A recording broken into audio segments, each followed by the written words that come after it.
Hello, my name is Michelle, and you're listening to Profit is a Choice. On our show today, we have LuAnn Nigara. Many of you know her as the podcaster for the #1 design industry podcast, A Well-Designed Business.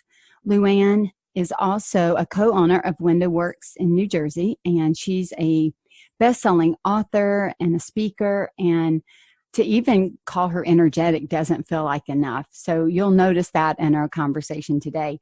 We're going to spend our time together talking about excellence. LuAnn's tagline, if you will, the banner that she kind of carries is that excellence is a decision. And so we're going to look at what does it really mean to be excellent and how can we define that for our own individual business? And then why does it even matter? And we're also going to dig into what it really means to own our company, the good, the bad, and the ugly. And so get ready because this is a super high energy interview today. And I know I was excited to talk to her. And as you can tell, she's going to be awfully excited to talk to me. So enjoy. Every day, empowered entrepreneurs are taking ownership of their company financial health and enjoying the rewards of reduced stress and more creativity. With my background as a financial software developer, owner of multiple businesses in the interior design industry, educator, and speaker, I coach women in the interior design industry to increase their profits, regain ownership of their bottom line, and to have fun again in their business. Welcome to Profit is a Choice. Hey, LuAnn, welcome to Profit is a Choice. Michelle, I am just so happy to be here with you. I, first of all, want to congratulate you and ask you if I should take your temperature for launching a podcast. Exactly. No, seriously, congratulations. I have no doubt that your podcast is going to be exceptional. Thank you. I have to tell you, I think I mentioned even before we jumped on here, it's been a couple of years in the making. I found out by doing my research the second time that I'd done most of it 2 years ago and put it on the shelf because at that time my business looked different, right? The work that I was doing in my business was taking up a different amount of time. And I had some other goals that I really wanted to accomplish first. And now I've dusted off all those notes and decided to launch. And there was no way I could think about launching without calling you. I just I've got to talk to LuAnn. I just think, so I'm thankful that there's room for everybody. And I'm just thankful that you were so willing to come on and then to be so supportive, of the conversation about profits. I know it matters to you and to your company, and you certainly push it in your podcast about profitability and in your book. And so just the opportunity to have the conversation with you today, I'm almost like a giddy schoolgirl. No, it's a mutual thing, Michelle. The very first time that I'm not recalling off the top of my head who recommended you to me. I think Kate Grunke. Was it? Yes, oh, so okay. That's interesting because I was thinking it was the other way, but you are right. You are exactly right because you coached Kate. I don't know if you still do, but you did. And yes. She recommended you to me. And I have said this more times over the last 2.5 years. I have enjoyed every interview I have done with every single designer, industry person, and outside business expert that's come on the show. But there are a dozen or so people that when you talk with them, you just know that they truly, innately understand the proper way to run a business. And you were one of those people for me that first year. And that's why I invited you back to talk about do you remember the story about the Profit First? I do. I had read the book and I was listening to Mike's podcast and I thought, I got to get Mike on this podcast. I got to teach, get these designers exposed to Profit First. This is such an amazing concept. I love it. And so then I started Googling and reading about his website. And then it's like, find a Profit First certified professional. And I was like, wait a second, Michelle Williams. I was like, let's just go right back there. So I truly admire, the way you conduct every aspect of your business. In this last couple of years, we've had the pleasure of doing lots of things together, and you are just always so on it. You're just very organized. You are the girl who says she's going to do what she's going to do, and you do it. And I admire you very much for that, Michelle. I truly do. Oh, thank you so much. So, LuAnn, tell us a little bit about your podcast and the goal of your podcast. My podcast, Michelle, is called A Well-Designed Business. And basically, my podcast is specifically geared to interior designers to help them better understand that 80% of owning an interior design firm that has nothing to do with the pretty pillows and the fabrics and the scale and the proportion. Because the schools do a very good job, and it's very important for the interior design schools to teach interior designers multi-disciplines as far as surface design and textile design and spatial planning and commercial design and residential design and all these other things. But so little time is left over in that education for teaching them how to run a business.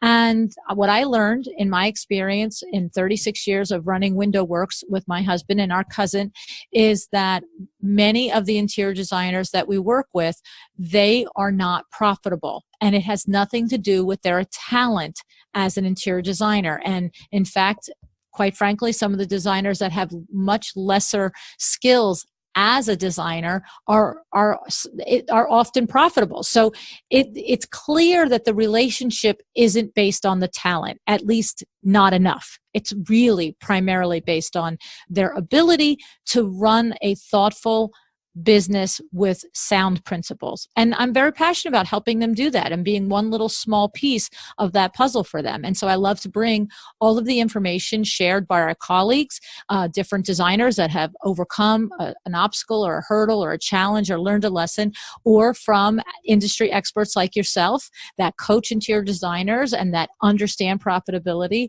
all the way to outside business leaders, Adam Urbanski and some of these others that come from outside our field that have been so valuable in helping us to have this conversation. I love how you say, the 20% is the pretty part. And that's true. And I think the sad part is that many are coming into this industry, creative industries in general, and there is only 20% that's the pretty stuff, right? The fluffing and the design. And that 80% is a lot, and it can be draining. And, I've gone in probably the same as you, and I've spoken at some of the local colleges in the interior design programs, and they are not teaching these young professionals how to do that business piece. I'm not saying they don't introduce them to it. I almost wish they had a joint entrepreneur track to go with it, because it's so important. I thought it was so important that my son was a construction major in the engineering department at his school. And I said to him, if you've ever thought about starting your own company or owning your own company I said, please go back and get a business degree. I'll pay for it to get a second. Right. And he did. He went back a second year, stayed in school a second year, and got a finance degree. Good and I am telling you, because construction is just like interior design, it's just the exterior of the building, right? Exactly. It's the same thing. And I just said to him, I'm just like you. I've been teaching my Pricing Without Emotion course for 10 years in this industry. And, I've been carrying the flag of, we don't have to do all of this and give away our talent, making beautiful things for people that are wealthy in a luxury market and not be able to pay our own bills. That is absurdity to me. Exactly. Yet we have this high tolerance for low pay. Mike calls it in Profit First, entrepreneurial poverty. Right. It's so true. And it is so painful. It is so painful. And that really is kind of I would say the push behind my podcast is how to just think of everything as how it relates to profit. And I'm not just talking about the number, but all of our choices add up to either make us profitable or not profitable. And we get to make those choices. Yes, that's the truth. That's every day. We are in charge of ourselves. And so what I say on my show, I end the show, decide to be excellent. Like, what are you going to decide to do today? What are you going to decide? You're going to take an action, or you're just going to put it in a notebook and it's a list. You know what I'm saying? You have to be accountable to yourself. And the point is that you don't have to be in your own business in order to be an interior designer, right? Right. If you have no interest in tracking the profitability and tracking where your money goes and how it's spent and what the margins are, then work for somebody happily for a 30 or 40-year career. There's no Right. shame in it, right? There's no shame in Exactly. it. And so the thing but if you've made the decision to open a firm, then make the next decision to be accountable and to do it to your best of your ability and to not do it as a hobby and say to yourself, it's a business. And LuAnn, that's exactly why I think you and I like have a love fest going on, is because we believe the same things. I just believe if we're going to start a business, we have to own it. We have to own our stuff. And that's the good, the bad, the ugly. It's kind of like home ownership. We just had a washing machine leak that leaked in the laundry room. It leaked down into our basement. We had to rip up floors. And we had 2 days to get it all done before the new one came and to dry it all out. Yeah. Could I tell you that I loved that part of home ownership? Absolutely not. I can promise you, I do not love the part of cleaning the toilets. However, I like those things done. I like them clean. And so because we've chosen to own this home, we've chosen to own the maintenance and the repair that goes with it. And I think that is the same thing in our business. If we've chosen to start one, we have to own all of it. And if we don't like it and don't want to do it, we can easily take that talent and go work for someone else. Exactly. Not everybody should be an entrepreneur. Not everybody should be a business owner. There's, that's like saying everybody should have brown hair. That there's no should in this. It's what brings you joy, what brings you pleasure. If you really, really, really would love to spend your day designing and not managing the other parts of the business, then go design. But if you're going to have a business and you want to do some design, you're going to have to run the business profitably in order to always have another client in that pipeline, because you don't get referrals, you don't get repeat clients if you don't run nicely managed projects. It really doesn't matter how beautiful the room ends up. This is the real thing to understand. You can put together for somebody a $150,000 living room, and it's absolutely AD worthy. But if that entire project was plagued by mismanagement, by invoices that were not correct, and at the end of it, you were not profitable and your clients were not happy with the process, guess, you're not going to repeat that scenario with that client. That client isn't going to refer you. So that's, to me, that if you struggle to understand that the 20% is not the driver for your success, look at that analogy. If you put together a gorgeous room that no one can debate about it, but there isn't a single person attached to that, a vendor, a contractor, a homeowner that would do that process again with you, then you haven't created a business. You have not done, right? Oh yeah. And I'll tell you what, you might see that picture showing up in Architectural Digest, but I can promise you it'll make your stomach hurt every time you look at it. Because yes, especially if the you pain make around money it. on it. Exactly. And you have nothing to bring home to show for it. So LuAnn, your tagline, you mentioned it a minute ago, mine is the same kind of thing. Profit is a choice. It doesn't happen by accident. And yours is excellence is a decision. I'd love to hear where you first came up with the idea that excellence was a decision, or what happened in your life that formed that mindset and that belief system for you. Well, I have to say, it's funny because everything is accumulation of your experiences, right? But you didn't know that I was going to say this, but interestingly, it really was that story of when I was in 9th grade. And it was such a transformative experience for me. Basically, what happened was I had gone to a parochial grammar school for, K through 8, and went to a public high school. And when I went to the public high school, there was probably 110 kids in the class. And there was only about 6 or 8 of us that went to the public high school, because most of our class went on to the Catholic high school, right? And so I come into this school, and of course, coming from a parochial school, there was basically a boys basketball team and a girls cheerleading team. Like, this was the extent of our activities. And I'm sort of a joiner and a doer and get my hands in everything type of a person. And so I get into the very first 2, 3, 4 days of high school, and we are just bombarded with there's ski club and there's sports teams and music teams and all these, organization after organization. And one of the organizations was student government. And, I always joke with everybody because at this point, really, honestly, Michelle, at 13 years old, I truly believed that I was going to be president of the United States one day. I love that. I mean, and I was just young enough and naive enough to not realize that even if I ever did all the schooling that required to, I had no connections for this, but I was just young enough to think, hey, anything's possible in America. I could do this. And so, of course, joining student government was clearly something I had to do. If I was going to be president of the country someday, I had to at least have been president of my class or in student government. And so I'm all jazzed up and I come home and I'm telling my parents, and they were sitting at the kitchen table, and I said, I'm going to run for the vice president of the freshman class, and it's student government and blah, blah, blah.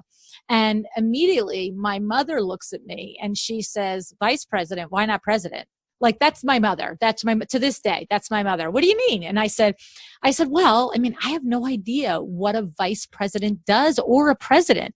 I said, so I'm not going to go in and be president and then mess it up. I said, I'll be vice president for a year, figure out what's expected. And then next year I'll come out and I'll be president. And she's like, that's ridiculous. Nobody else knows how to be president. You should go be president. And so, which she was right, by the way, right? And so I just looked at her. But as I went to say something else to her, my father cuts in and he says, stop filling her head. Don't you dare tell her that she can be president or vice president or anything else. And Michelle, I have to tell you, it was very strange because my dad was a very quiet man. He rarely interjected in anything that had to do with our upbringing, right? And I'm not saying that in a negative way, but he was just very quiet, right?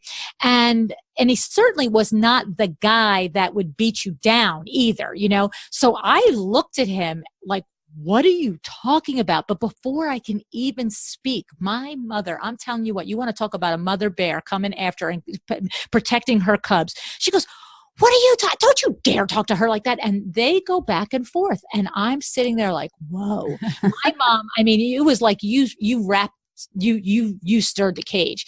But he was adamant. And so I'm watching them argue. And all of a sudden my father looks at me and he says, okay, you know what? Enough of this. He goes, how many kids you figure are in your class? And I said, I don't know. They said there's 100 or 110 kids in the class. I don't know. He goes, exactly. He goes, and how many of your friends came with you from St. Pete's? And I'm like, well, it was me. I don't know. 6 of us. He goes, my point. He goes, when are the elections? I go, they're next Tuesday or next Monday they are, whatever they are. In a week. And he goes, okay, seriously, 6 kids. There's another 108, 110, whatever it is. He goes, you don't have a chance. This has nothing to do with me thinking you're capable, whether it's president, vice president. He goes, it's actually just impossible for anybody to vote for you because they don't know who you are. And so my mother she wouldn't give into that. She just went off and she was like, that's ridiculous. You don't ever tell her not to try. But as they went back and forth, I sat there and I looked at it and I'm thinking to myself, he's right. He's right. This is craziness. And so the thing, Michelle, was that that night, I was, I'm 13 years old. I'm that mix of I'm disappointed, but I have enough recognition to know that what my father is saying. But, my mom's in my ear and she always has been in my ear. And that's when I say it's accumulation of your experiences, because she has always, always said to me, if not you, who? Why do you think somebody else could do it if you can't do it? If you think you can't do it, then who's going to do it? And so both things are in my ear, in my ear, in my ear. And I got up in the morning and I just made a decision that I was going to be class president. I wasn't going to be vice president. I was going to be class president. And that's what it was, Michelle. I made a decision. Now, the thing is, the decision needed a plan. It couldn't just be this pie in the sky. Hey, let me write it on the chalkboard and it's going to happen. So I went every single day for the next 5 or 6 days, and every single person I walked by in the hallway between classes, I literally would stop them. Hey, excuse me. Are you in the freshman class? are you in the freshman class? Are you in the freshman class? And if they said yes, I said, oh, okay, I'm LuAnn Schwartz and I'm running for class president. And you don't know me because I went to St. Pete's, but I'm going to tell you what, I'm going to be an amazing class president. Nobody's going to work harder than me. Vote for me and I'm going to make it worth your while. I promise you I'll do a good job. And if they said no, I'd be like, oh, well, do you have a brother or a sister in the freshman class? I was steadfast on this. I was intent. I made a decision. And the following week, I became president of the freshman class. And so that was the beginning of understanding the power of literally having that look in the mirror and deciding that this is up to me. This is my choice to do something or not do something. And so every day in business, it's the same thing. It's like, do I really want my marketing plan to work, or do I just kind of want it to work over there and somebody to work on it for me, right? Like, do I really want to look at my profit and loss on every job and do what I call the autopsy on a job and really say, are we being profitable? Or am I just going to ride it out for a couple of years, and if I have money at the end of the year and a couple of years, maybe I'll say this was a good run.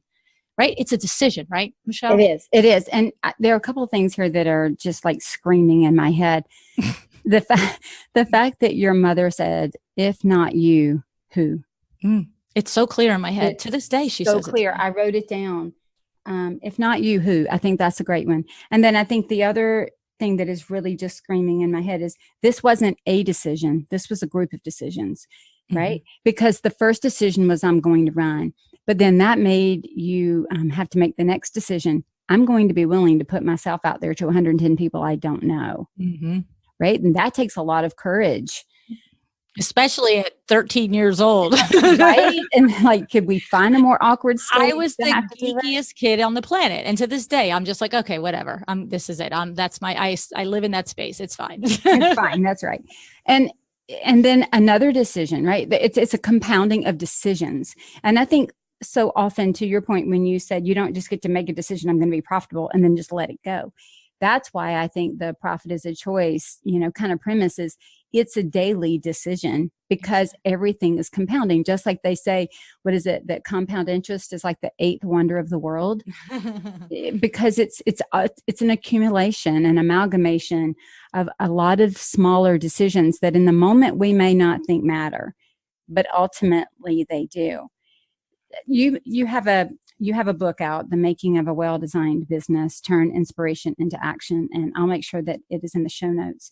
But I underlined what you said on page 4. You said, and after you've told the story so I can read it now, it'll make sense. It says, you need to be a little like my mother with unwavering confidence in yourself, in your product, in your service.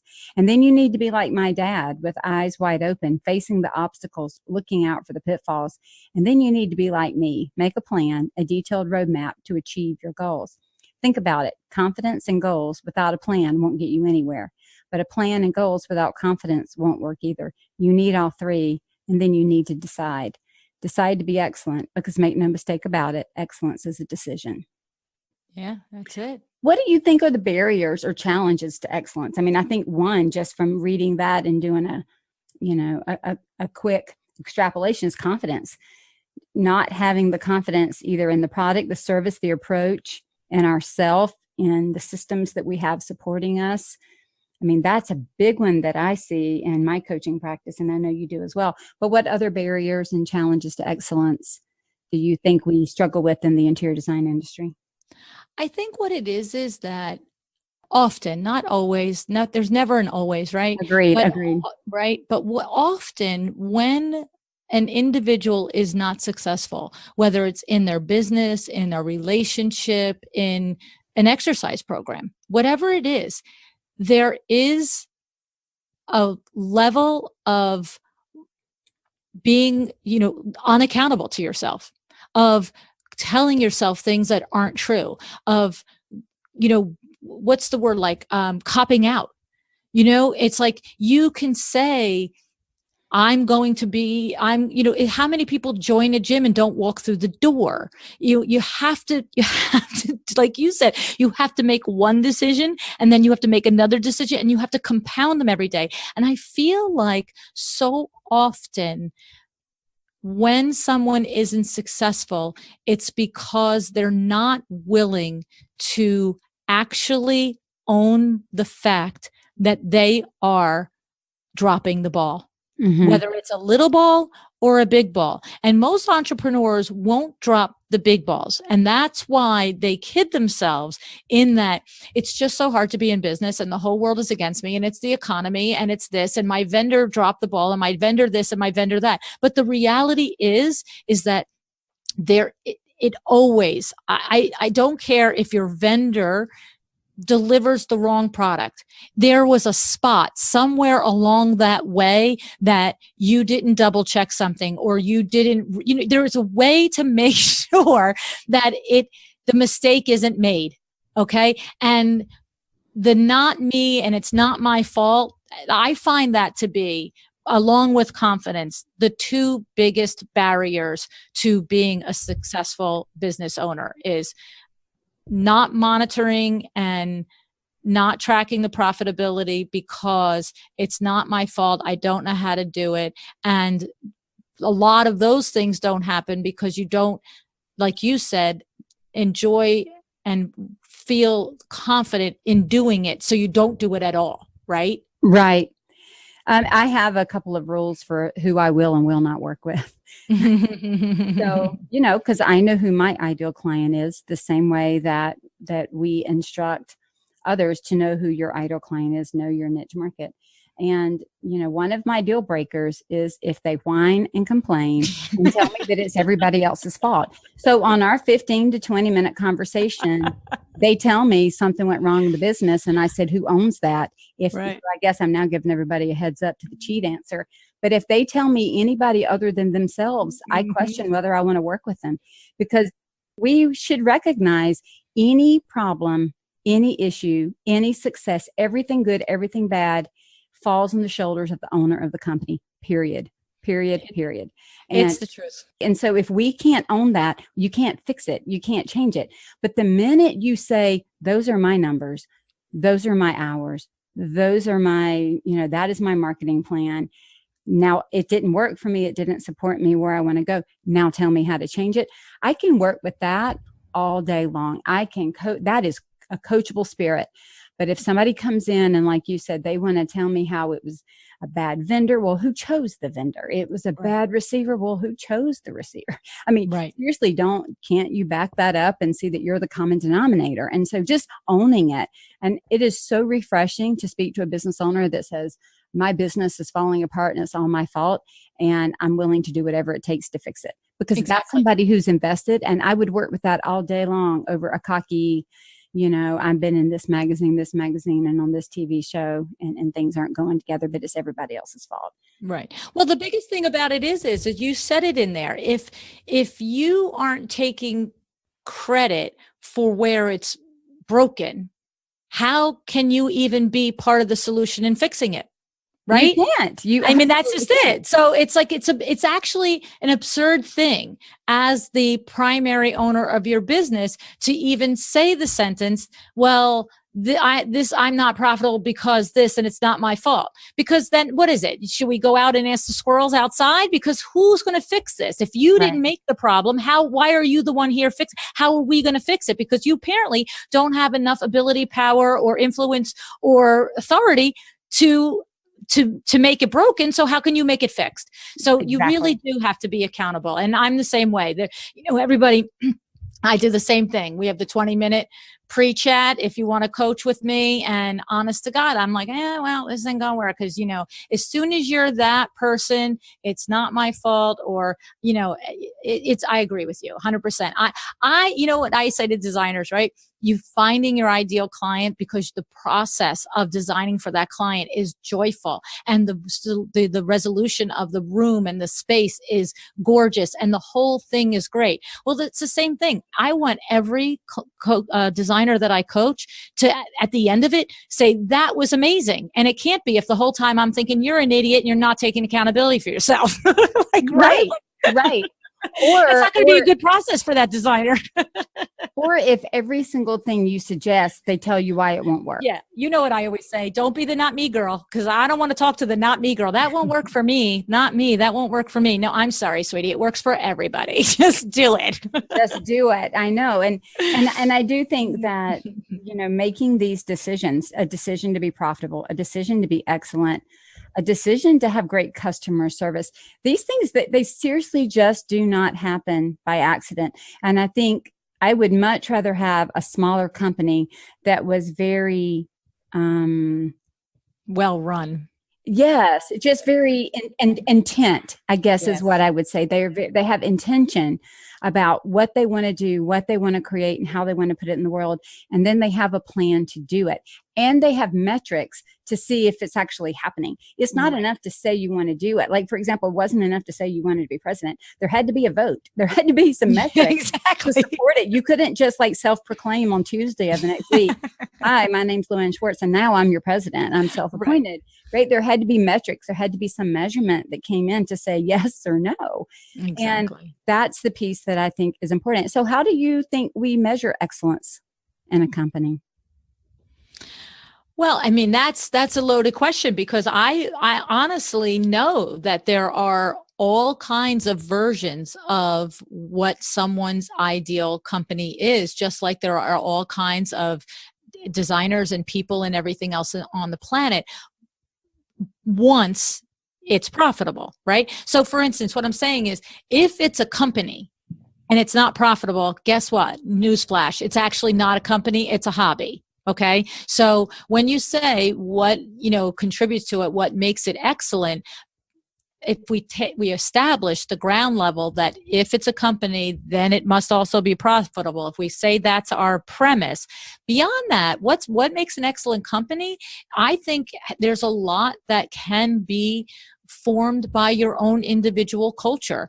Our company at WindowWorks is a company that our core values are integrity and 110% customer satisfaction. There's nothing that we won't do in order to make a customer right. Okay. But then you take Google. Well, maybe their core values and what makes their company excellent is that they have sleep pods, and, people have flex hours and they can work at 2 a.m. till 6 a.m. if you like. So I think excellence has the potential to be branded to yourself, right? Like, you have that ability as an entrepreneur to decide for yourself what is an excellent company for you, that you work every day from 10 o'clock in the morning till 2:30 in the afternoon, and you are with your children after school every single day. Or is an excellent company for you that you work Monday through Thursday from 8 a.m. to 8 p.m. and every Friday, Saturday, and Sunday you go to your beach house? You see, I think that when you talk about excellence, it becomes now what feeds your soul and your person as the business owner, in addition to, and assuming that the base level is that the team is well managed, that the company is profitable, and that the goods and services are quality, right?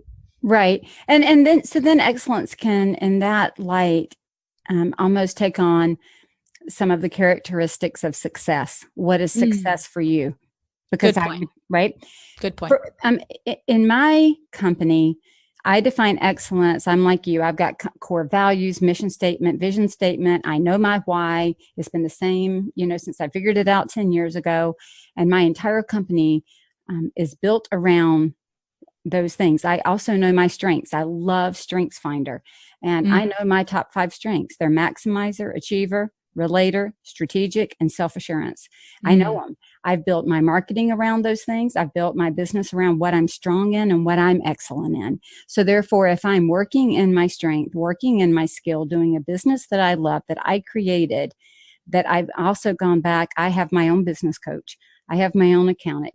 I'm holding myself accountable to myself and to others, because that just keeps raising the bar of excellence. I know that I want everybody that works with me to walk away feeling like they got more than they paid for. Exactly. Every single time. I don't want to ever work with anybody who thinks, oh my gosh, she was really holding back, or she wasn't giving that to me because I didn't, pay to do whatever. I don't want that. It's equivalent to your 110%. And then one of the things that you mentioned in your book, and I think has a great big bearing on excellence, is loyalty. Because, I'm a relationship kind of gal, and I know you are too. We've talked about that. And in my sales process, I'm not just trying to sell a number. I would prefer not to just sell something. I would prefer to form a relationship and solve a problem. That's just where my heart is. It's the way my business is. I'm not out there just selling whatever. And so because of that, when people work with me, it goes, and with you, it goes back to the know, like, trust conversation. When they know you, they like you, they trust you, they spend money. Well, now when you've met that need that they have, you've solved their problem with, like you said, 110% satisfaction, my abundance mentality, I've given you more than you've paid for, it forms this loyalty bond. And then you become loyal to that client. The client becomes loyal to you. And I know you've talked about that in your book and on your podcast. And you even said on page 93 in your book, serve your clients well and do your very best by them, and you'll be rewarded with loyalty. And you said that was an aha moment for you, because again, it was a culmination of many years of staying the steady course. And when we talk about excellence and choices, I think it is realizing sometimes that you don't always see the end. You just have to keep your head down and be committed to the journey that it's going to happen. And I think that was part of your aha in that time, wouldn't you say? It absolutely was. And it has become one of the things that I will say I probably bring up in 4 out of 5 times when I'm at a live speaking event, is to recognize, as difficult as it is when you're in the first year, the first 5 years, the first 10 years, the first 15 years of business, the first 20 years of business, there are so many times, instances, days that turn into weeks that turn into months, that are so hard, that you really have anything from a moment that something went terribly wrong to a series of 5 or 6 months where the challenge just seems insurmountable, whatever it might be, a financial challenge, a personnel challenge, a vendor challenge, whatever it might be. But the thing I learned is that if you do stick to what your mission is, if you do stick to your values, if you do continue every single day in and day out, decide to run your business the right way, the profitable way, the way with intention, the way that illustrates and aligns with who you are as a human being, you do get to that moment. I had as an aha moment based on a conversation with a customer that day. But I want you to understand that here I am, almost nearly 4 decades in business, and the payout is so worth it. When I get up in the morning and I have my window works appointments ahead of me for the coming week, if I have 6, 7, 8 appointments ahead of me, better than 3/4 of them are with repeat clients. If it's not the client themselves, they've been referred by the client, or it's the child of a client. And that's just an incredible thing to experience, to know that you have created a business, that you have stuck to your core values, that you look across at your whether it's your team, your partners, whoever it is, and you think, we did it every single day, decision one at a time, compounding day after day, and it's worth it at the end. You can't jump ship. If you really meant to do it well, and don't give up on it. One of my new favorite books is 212, The Extra Degree. Have you seen that one? You've got to. All right, we got to get you that book. It's a tiny little book. It's teeny tiny, and here's what it says. It says at 211 degrees, water is hot. At 212 degrees, water boils. Boiling water creates steam, and steam powers a locomotive. Wow. Go the extra degree. I mean, you could almost stop the book with that, right? But the conversation that is in that book that I think is so important is that we have to be fully committed to the journey to gain the outcome that we want, not just to the outcome. Because if we are only committed to the outcome, then the minute it doesn't happen, we become discouraged and we quit. So let's say that I think I used this on another conversation. Let's say I wanted to have this buff body. Okay, but if I'm only committed to that, I'm not committed to the journey to get that. Well, after I've been to the gym for a week, when I don't start seeing the changes that I think should have occurred, I can give up. But if I'm committed to doing whatever it takes to get the buff body, I recognize that it's kind of a little more of a marathon, not a sprint, right? A little more of a quest we're on here. And for some of us more than, others, it takes a while, right? Right. I hate working out. I hate it. I know I need to do it. I hate it. I would rather just work. I would. I'm a nerd that way. Give me a profit and loss statement, an income statement, and a set of tax forms, and I would do that over going to the gym any day. But if what I want is a healthy body, I have to be committed to the process. And I think that's what happens in business. Is many of us want to have, I always hear this number. I want $100,000. I want to make $100,000. But they're not committed to every single thing that it takes to get the $100,000. And so when it doesn't come, they're frustrated and irritated. And I know one of the things that I push, and of course, my degree in college and my first 10 years was about building financial software and systems. And you talk about systems a lot in your book.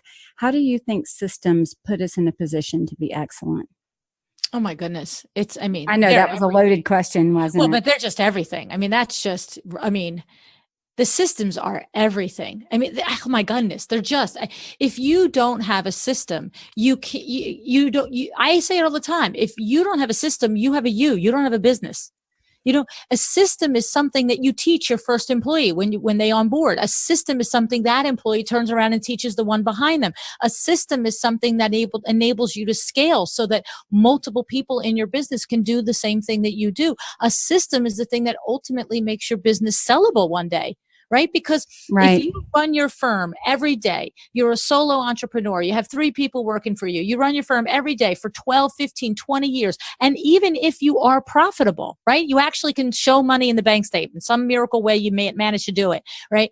But you can't sit and say, this is exactly how we answer the telephone. This is exactly how we accept the payments. This is exactly how we process purchase order. This is exactly how we run a project. This is exactly how we exit a project. This is exactly how we track and monitor and autopsy the project. When somebody comes in and looks at your business, it's like, so how do you run your business? Well, Monday I kind of do this. Tuesday I sort of do that. That's not a business. That's a you.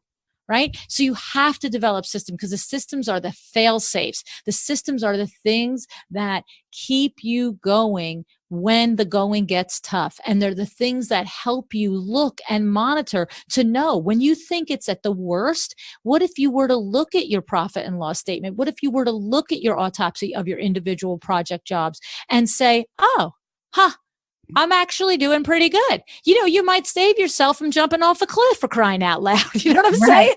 I do. Yesterday, I actually had a coaching call, and my design client was, having some struggles and just kind of feeling like, she wasn't making what she thought she wanted to make. And I said, hold on a minute.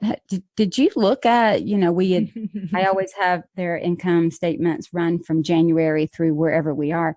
And I had hers through July. I said, did you really look at that? Did you look at this? Go down and look at the total amount here. And she went down and she said, wait, that's my number? I'm like, yes, that is your number. And you have earned 67% of our sales goal by July. So if you continue as you're going to be over the yearly goal that you already thought was a stretch that I told you, girl, buckle down. You can go do that. Yes. I said, you've already reached 67% of it. But because she hadn't looked at them, she'd been so overwhelmed with the work, she didn't take a step back and look at the financial statements that she was sent until our coaching call. And she did. She stepped back and she's like, well, dang, I'm doing a really good job. I'm like, yes, right. And that's the point. If you hadn't helped her, if she hadn't already instituted a system for tracking her profit and loss, how could she even know? It's a guess. And There's no way. It's a non-negotiable. It's a non-negotiable. And it's from the most minute task to the most complex task.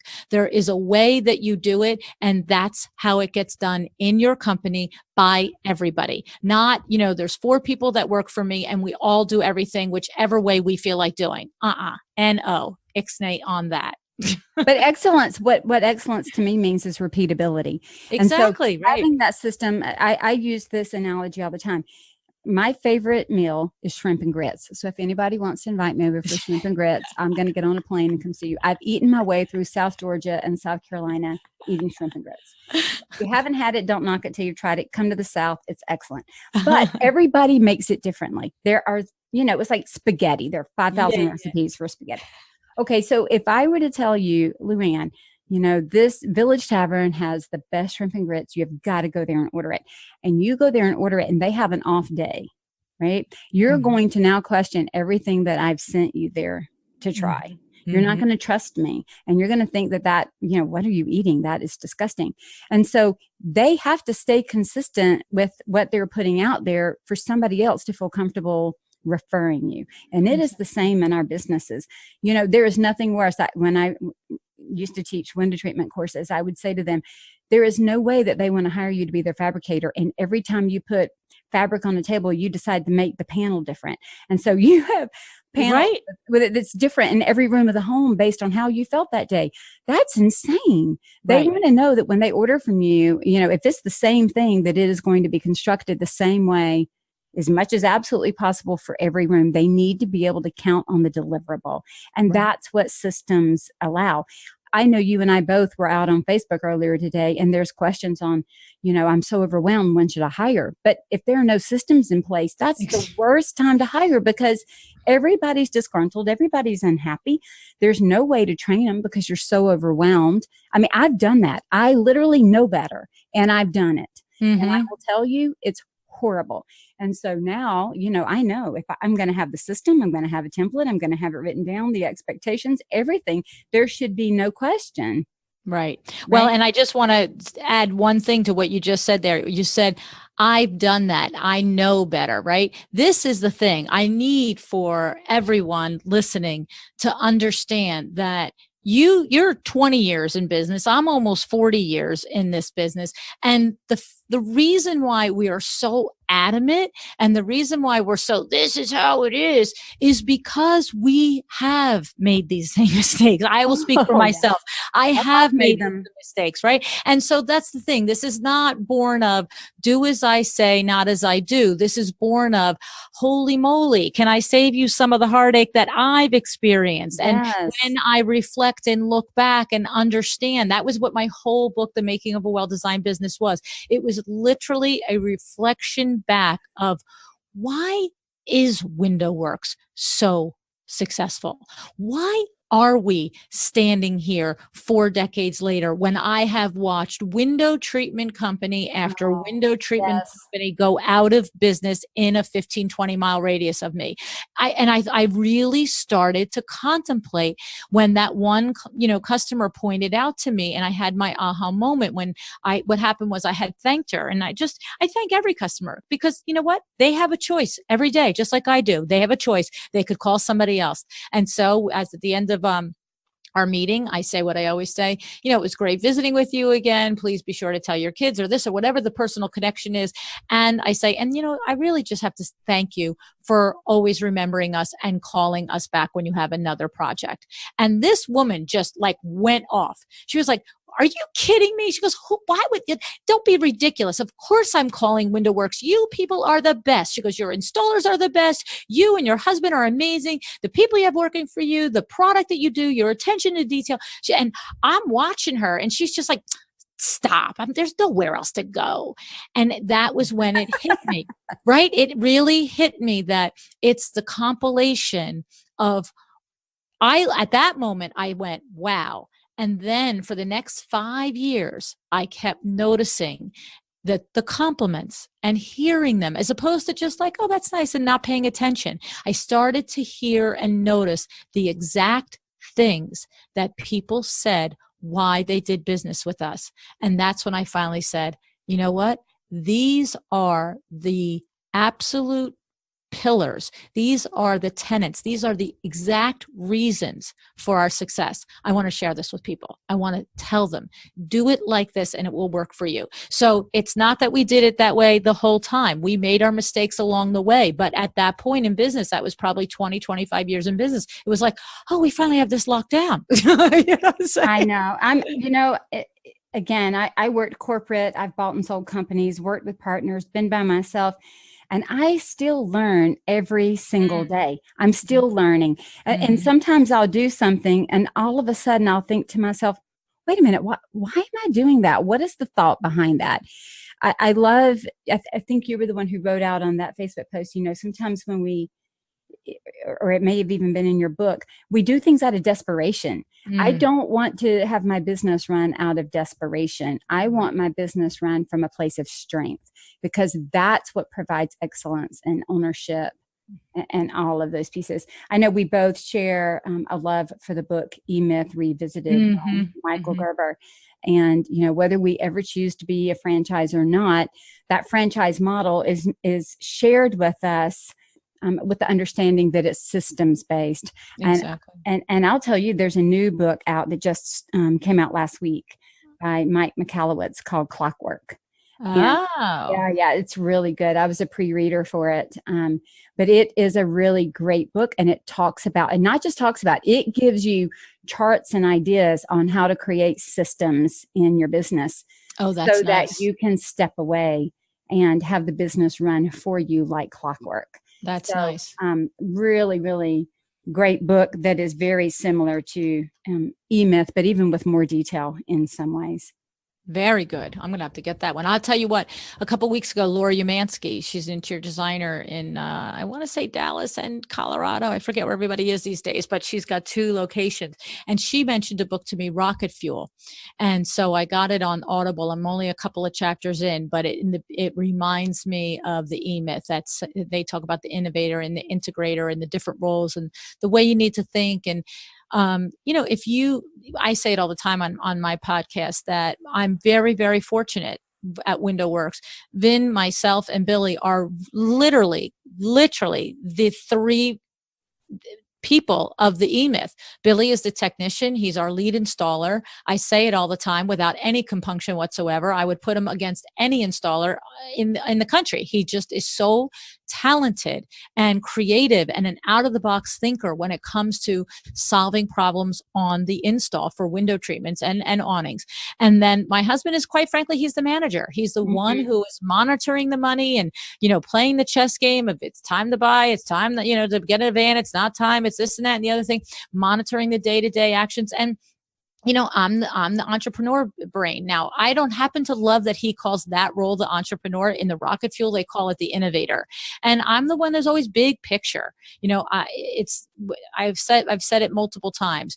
We had a website at one point back in the 90s because I said we should have a website. We were still literally using the telephone book at that point. But I heard about the websites and the internet, and people were starting to do business on the internet. And my husband's looking at me like, you're out of your mind. We don't need a website. I'm like, no, I think we do, And then, every little thing that we've done, we need a podcast. Let's have a podcast. The podcast has grown the WindowWorks business like exponentially. In its 36th year, we're heading toward our highest gross sales year ever, and a lot of it is, quite frankly, directly related right back to the podcast. And so, but who starts a podcast to market their business? Like you're looking out of the box for solutions, right? And so we're very fortunate. And when I coach designers, they often say, "Well, I don't have a Vinny." I don't have that other personality. But that's when you have to reach out to people like you, Michelle, who are a coach that specializes in the money management and teaching you your finances so that you can have that grasp of understanding for yourself, even though it's not your strength and your skill set. So, and when I coach designers, I don't coach them on that. I mean, I can do big picture coaching on profit and all of that stuff, but I have my wheelhouse. You know what I'm saying? So exactly. It's but I think that's so important, LuAnn. We don't have to know it all. But no. What we do have to recognize is what we need.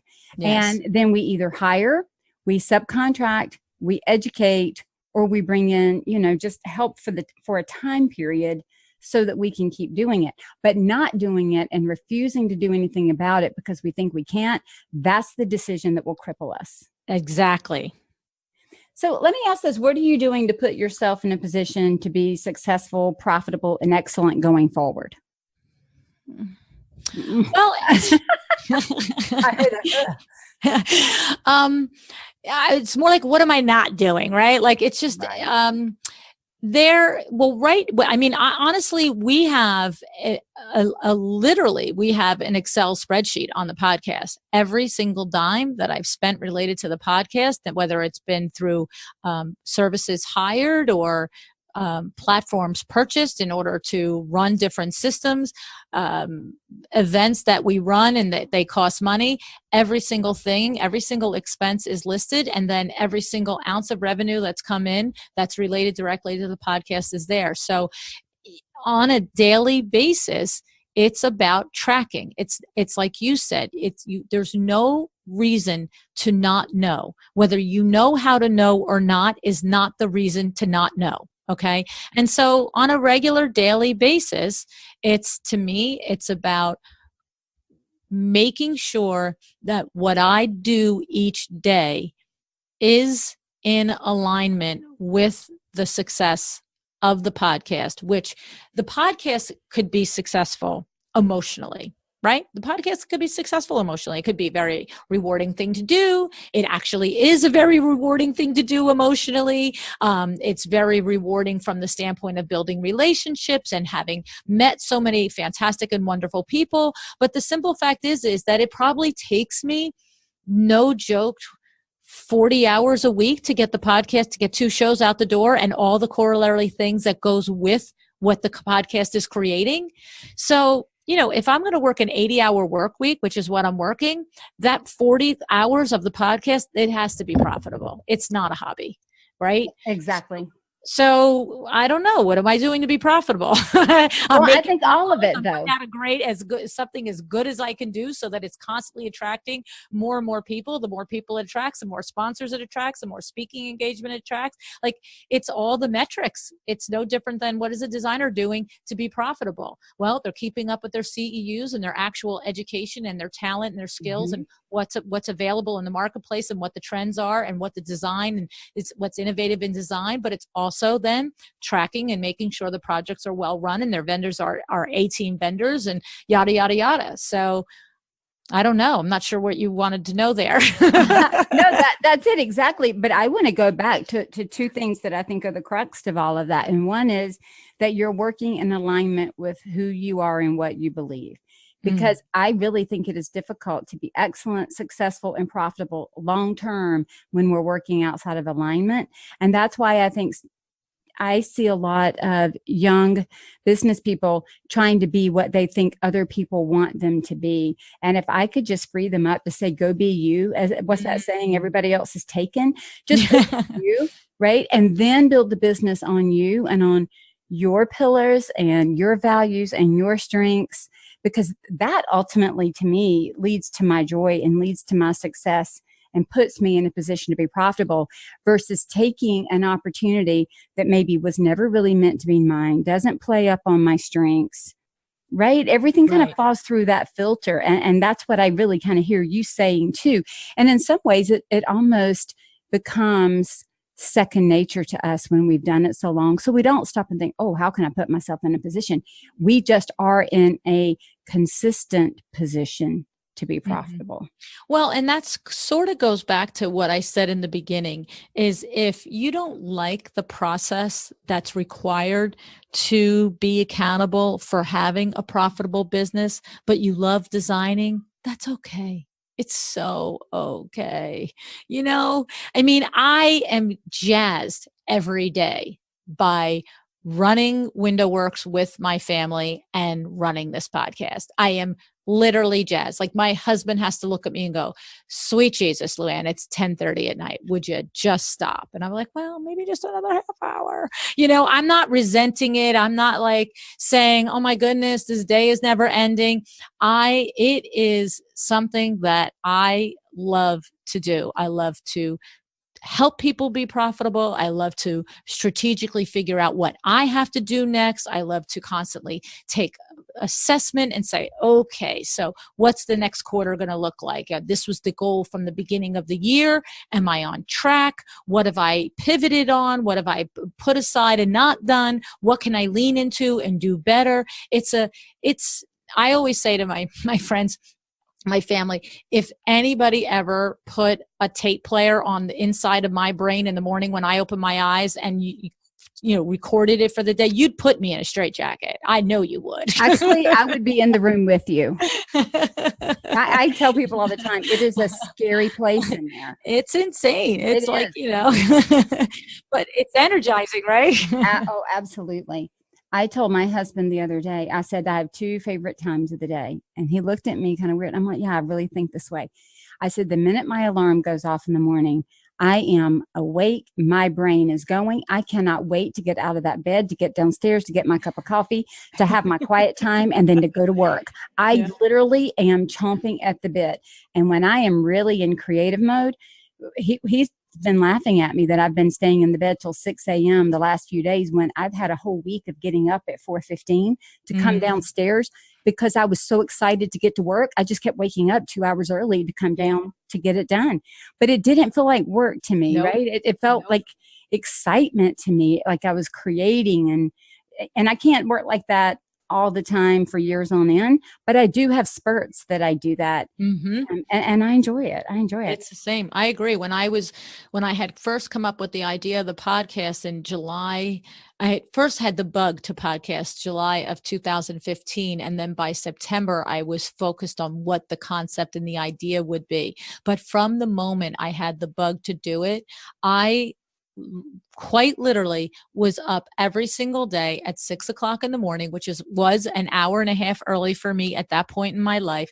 And at the dining room table, researching podcasts and researching this and researching what would it look like and what would be the focus and what would be the mission statement and who would the guests be and how would I set it up and how do I actually do it and what is a microphone for a podcast. I mean, I did that for probably 18 months at 6 o'clock in the morning every single day. And it was the same thing. I loved it. Right. I hear you. I did the same thing. So, LuAnn, you and I have a fun opportunity coming up on October the 13th. Why don't you tell everybody about it and maybe they can join us? I'm so excited, Michelle. I have to say, we are doing our second stop on the Power Talk Friday Experts Tour, the Power Talk Friday Tour of Experts. And basically, Michelle has been on my show as a Power Talk Friday expert talking about profit first. And we have 2 things that are happening that's in conjunction with this that I would love to share with everybody. The first is that my second book is coming out. And it is no longer my second book. It is now our book. So what I've decided, my second book, and it's funny because we just mentioned how from July until I launched in February that I was planning every single morning the ins and outs of the podcast. And part of that plan was, how would I monetize this podcast? What would be the different revenue streams? And there were always 3 books planned for that process. I knew from before I even launched that there would be 3 books at minimum. And I did the first book. The goal was to have the first book out.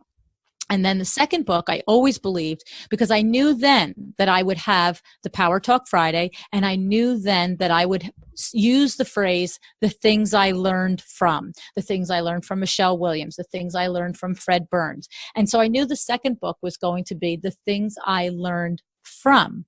And I thought it would be the Power Talk Friday Experts. And the reality is that when I finished the first book and I turned my attention to the second book, I started to say, okay, go back all through the podcast, all your Power Talk Friday Experts, collate into categories the different things about the business and of a designer's firm that they teach, and now go and write your chapter based on what they do and what they taught us. And then as I started to do it, I said, this is ridiculous. I'm going to sit there and tell everybody what these experts know in their core. I'm going to regurgitate it. This isn't as good for my reader. This isn't as quality for my reader, for me to just put my spin on what their zone of genius is. So instead, I decided to ask my Power Talk Friday experts if they'd like to be in the book and each have their own chapter. And Michelle has a chapter in the book. And to support my Power Talk Friday experts that are in the book, we have this corollary, which is the Power Talk Friday tour. And we did the first tour in Las Vegas in the summer of 2018. And we had 3 speakers from the book. It was Nancy Ganskaufer, Mark McDonough, my husband Vince, and Sarah McDaniele. We had 4 speakers. And the idea, Michelle, of the Power Talk Friday tour with the experts is so that each of you get to bring your brilliance out to the designers who are in need of it and are craving it and can benefit from it.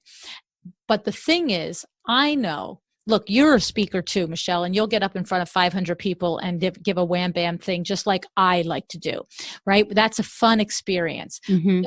And there's a place for that, right? That's both yours and my wheelhouse. It's the bigger, the better, exciting, right? Right. But there is a place for, I felt like when I evaluated the podcast, I know from conversations that I have with designers that they have notebooks filled with ideas and things that they are supposed to be doing from the things that they've learned on my podcast. They tell me, they write to me, they email me. I have my own notebook just for a well-designed business, and I have lists. And what I say is, and what are you doing with the lists? And then if there's time for an in-depth conversation, depending on the venue, it's, well, I really know I should be doing this, but I'm not sure how. And so my brain started to say, how can we add the next layer of value? And the only way to do that is with small groups. So the Power Talk Friday tour is always going to be limited to a very small amount of interior designers. Las Vegas, we had 8 designers in the room. We had 8 designers and 5 experts.